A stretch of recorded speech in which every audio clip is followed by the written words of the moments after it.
안녕하세요. 주목사입니다. 매주 목요일 신앙서적 한 권을 추천하고 함께 은혜를 나누는 한 권에 만나 96번째 시간입니다.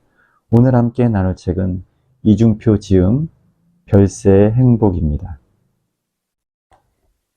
본서는 예수 그리스도께서 세파하신 천국 복음과 산상순 팔복 선언을 다루면서 진정한 그리스도인의 행복이란 무엇인지를 말해주는 책입니다. 저자는 그리스도인은 참된 행복의 삶으로 초대받은 자들이며 팔복을 누리는 참된 행복의 증인으로 살아가야 한다라고 권면하고 있습니다. 저자인 이중표 목사님은 십자가의 예수 그리스도와 함께 자기도 이미 죽었음을 고백하면서 부활하신 그리스도의 영으로 살아가는 별세 신앙을 전파하셨고 1977년 개척하신 한신교회를 목회하시다가 2005년 하나님의 부르심을 받으셨습니다. 목차를 살펴보겠습니다.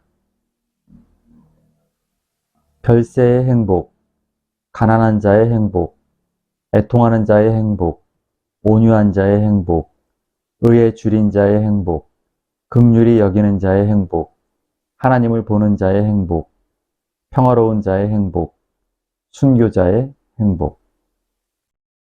책 속으로 들어가 보겠습니다. 행복을 줄 수 없는 것은 참 복이 아닙니다. 많은 사람들이 세상이 주는 복을 받지만 그것은 참 복이 아니므로 더 불행해진 사람이 많습니다.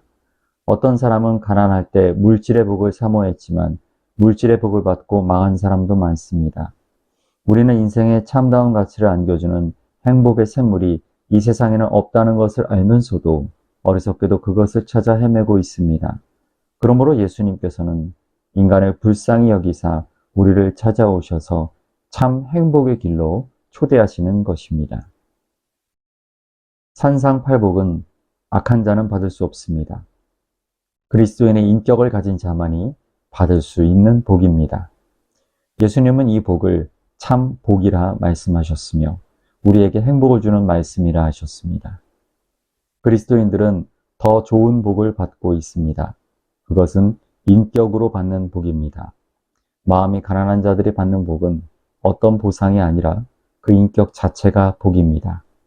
애통하는 자, 온유한 자, 의에 줄이고 목마른 자, 긍휼히 여기는 자, 마음이 청결한 자, 평화를 위해 사는 자, 정의를 위해 핍박을 받으며 참고 사랑하면서 사는 사람들은 그 인격이 얼마나 위대합니까? 이들은 고귀한 인격과 그 삶 자체가 바로 큰 복이 되는 것입니다. 예수님은 우리에게 이런 복을 주시려고 초청하신 것입니다. 이 복은 세상 사람들이 받는 복이 아닙니다. 구원받은 그리스도인들이 받는 복이요, 예수님의 인격을 닮은 소수의 제자들만이 받는 복입니다. 그러므로 우리가 이 복을 받기 위해서 먼저 할 일은 회개하고 그리스도인이 되는 일입니다. 그리스도가 주는 복은 그리스도인에게 주는 복입니다. 그리스도인으로서 날마다 자기를 쳐서 복종시키는 겸손한 노력이 있어야 이 복을 받습니다. 저자는 팔복을 설명하면서 우리 주님 말씀하신 복이란 세상에서 말하는 장수나 재물 같은 그런 복이 아님을 분명히 강조합니다. 그리스도인이 된다는 것 자체가 복이며 그리스도인답게 살아가는 삶 자체가 복이라는 것을 알아야 한다고 말하고 있습니다. 예수님께서 선언하신 산상팔복은 제8의 복이라 할 수 있습니다. 이는 팔자의 신비를 깨달은 자가 받는 복입니다. 예수님은 새로운 세상을 주시려고 오셨습니다. 새로운 세계는 안식 후의 첫날입니다. 안식 후 첫날이 제8일입니다. 그러므로 예수 그리스도 안에서 받는 복이 팔복입니다. 팔복은 인간의 수양이나 노력으로 받는 복이 아닙니다. 예수님과 함께 십자가의 죽음과 부활을 체험한 자만이 받을 수 있는 복입니다. 행위로 얻는 복이 아닙니다. 이 복은 나누어 가는 복이 아닙니다. 오직 예수님께서 주시는 절대적인 복입니다. 이 복은 하늘나라 백성만 받는 참복인 것입니다. 세상에 속한 사람은 이 복을 받을 수 없습니다. 우리는 8일의 세계에 살기를 원하는 사람들입니다. 세상 것으로는 만족할 수 없는 자들입니다. 우리는 죽고 다시 사는 세계에 가야 합니다. 그리스도인들의 죽음은 육신의 죽음이 아닙니다. 그리스도인들의 죽음은 육신의 정욕을 십자가에 못 박는 것입니다. 그러므로 성도님들은 이 육신의 정욕을 못 박으시기 바랍니다. 별세는 세상을 떠나는 것과 죽음을 의미하고 있습니다. 죽음으로 떠나는 다른 세계를 의미하는 것입니다. 여기에서 가난은 프토코스로 절대적인 극빈을 의미합니다. 이것은 무릎을 꿇지 않으면 안 되는 빈궁을 말합니다. 그러므로 이들은 세상에 아무것도 소유한 것이 없으므로 하나님만 의존하는 사람들입니다. 그러므로 심령이 가난한 자는 복이 있나니 라는 구절은 자신의 절대적 무능력을 알고 전적으로 하나님만 의지하는 자는 복이 있나니 라는 의미가 됩니다. 하나님 앞에서 가난해야 합니다. 하나님께 가난할수록 세상에서는 부요를 누리게 됩니다. 인간이 행복할 수 있는 가난이 있습니다. 그것은 영적으로 가난한 것입니다. 굶주린 사람이 밥을 찾듯이 하나님을 찾는 사람입니다. 철저하게 하나님께 의존하는 사람입니다. 가난이란 아무것도 자기 것이 없는 하늘을 지붕 삼고 떠도는 거지 신세를 말합니다. 이 거지는 본래 자기 것은 없고 매일매일 구걸하며 사는 사람입니다. 주님의 도움이 없으면 굶어 죽을 수밖에 없는 상태입니다.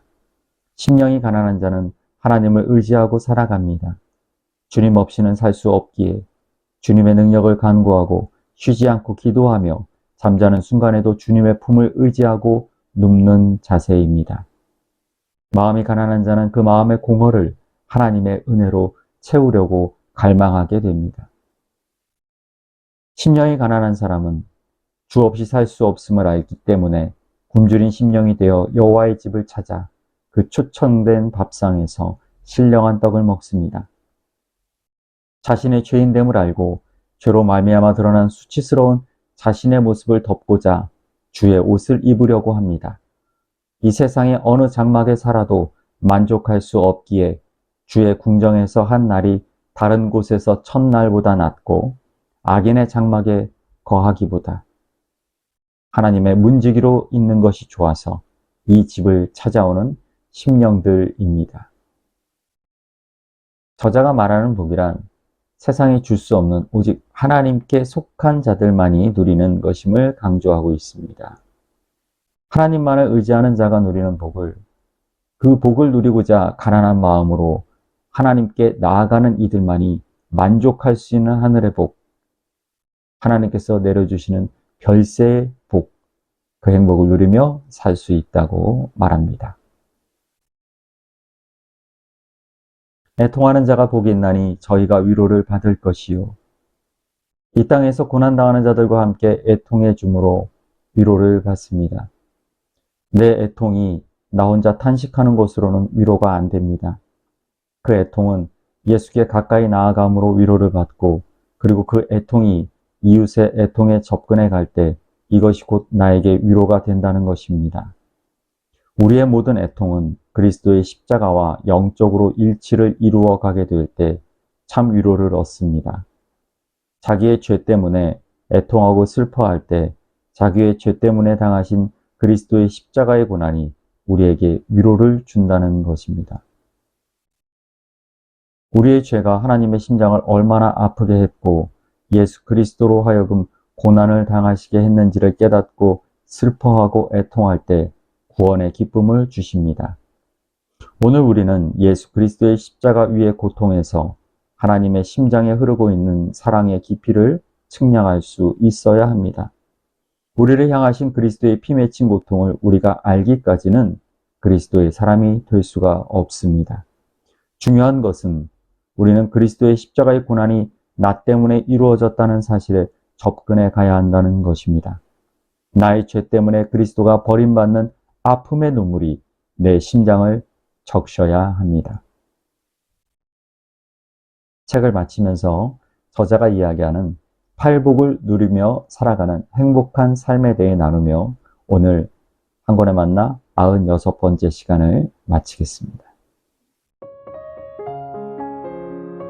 예수님께서 우리에게 주신 8가지 복은 그 대상에 따라 둘로 구분할 수 있습니다. 처음부터 4번째까지는 하나님을 향한 자세에 대한 것입니다. 마음이 가난한 자, 애통하는 자, 온유한 자, 의에 줄이고 목마른 자는 하나님께 향한 자세입니다. 우리는 하나님을 향하여 가난하고 애통하는 마음으로 나아가야 합니다. 온유한 마음으로 말씀을 받고 줄인 사람처럼 하나님의 의를 사모해야 합니다. 이런 자세는 믿음으로 나아가는 모습입니다. 하나님을 향하여 믿음을 가지고 나아가야 합니다. 산상수훈의 8복 가운데 다음 4가지 복은 사람에 대한 것입니다. 긍휼히 여기는 자, 마음이 청결한 자, 화평케 하는 자, 핍박을 받는 사람에게 향하는 자세입니다. 심령이 가난하고 애통하고 온유하며 의에 줄이고 목말라 하는 것은 믿음의 표현이요. 긍휼, 청결, 화평, 순교는 사랑의 표현입니다. 주님의 심판을 이기고 자랑스럽게 승리자로 나아갈 수 있는 긍휼이 무엇입니까? 그것은 복음입니다. 이제 이 긍휼의 복음을 알아야 합니다. 한 사람도 행위로 하나님 앞에 설 자가 없습니다. 행위로 긍휼을 받을 자는 없습니다. 오직 예수 그리스도의 복음이 나에게 긍휼의 복음이 되어야 합니다. 평안한 저녁 되시고요. 교회에서 뵙겠습니다. 감사합니다.